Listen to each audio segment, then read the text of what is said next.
بعض لوگ ٹو میں رہتے ہیں کہ کسی نہ کسی کا کوئی عیب تلاش کیا جائے اور پھر اس عیب کو پکڑ کر اسے رسوا کیا جائے۔ ان کا مقصد دوسرے بندے پہ حاوی ہونا، اسے رسوا کرنا، اس کی عزت کو کم کرنا۔ سب سے پہلے ایک بات ذہن میں بٹھا لینی چاہیے، کسی کے رسوا کرنے سے کوئی رسوا نہیں ہوتا، کسی کے ذلیل کرنے سے کوئی ذلیل نہیں ہوتا۔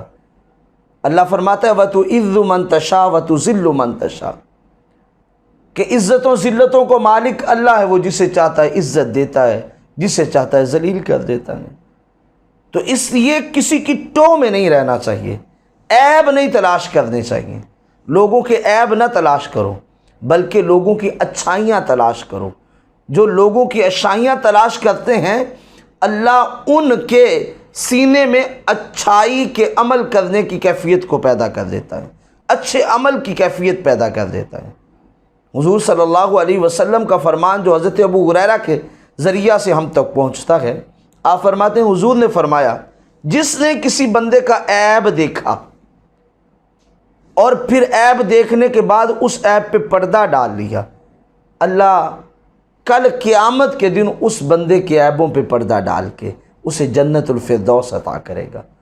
اب تو کہتے ہیں کسی کا عیب ملے صحیح، پھر دیکھو میں اسے رسوا کیسے کرتا ہوں، میں اسے ذلیل کیسے کرتا ہوں، لوگوں میں اس کی توہین کیسے کرتا ہوں۔ نہ ہمیں یہ حکم نہیں دیا گیا۔ ہمیں حکم کیا دیا گیا کہ ہم لوگوں کے عیب بھی دیکھیں، اس پہ پردہ ڈال لیں، لوگوں کے عیبوں کو اچھالیں نہ، رسوا نہ کریں۔ جو کسی کو رسوا کرنے کی کوشش کرتا ہے نا وہ از خود رسوا ہو جاتا ہے۔